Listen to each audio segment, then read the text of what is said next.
Start. I remember happiness and when the feeling became true, when I was given the news that I'd be a father soon. My face lit up in shock like, when you get a hiccup and stop. We were having our first child and I never felt more proud. I remember my wife and I had been working on this kid thing for a while, so just imagine my smile when the doctor pronounced, "You're going to have twins." Then sending my mind through this whirlwind, imagining how their little worlds would begin. I remember dreaming of a future where I'd hold their tiny hands on my first day of class, then let go of their grown hands. Once they graduated at the top of their class, watch them mature from little children to adult humans and teach them everything I've learned to understand. I remember 7 weeks before expected, the twins pressed ejection. My wife's water broke. We choked. I choked. We panicked. I panicked. We speeding, deep breathing through traffic. She's screaming, "Ah!" All the way to the hospital. Despite all obstacles, the nurse said, "Everything will be all right. Just stay positive." I remember they said, "Wait."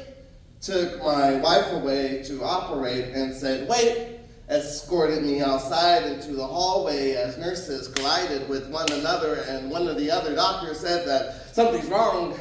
And then came the alarms, and I kept asking, "What's going on?" I remember they said one of the twins had been strangled by the umbilical cord during birth.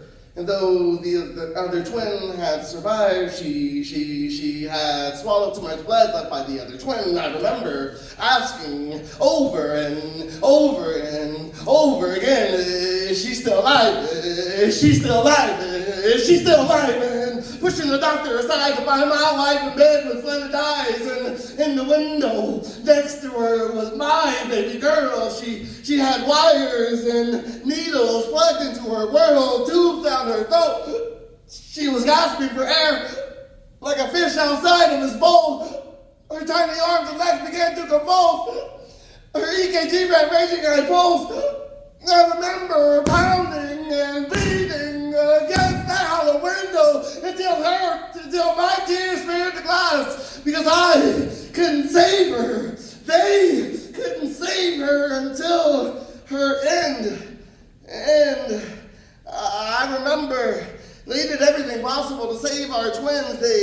They gave us counseling and encouraged us to start up a family again, but what they failed to understand, what they failed to comprehend was I had died, not once, but twice.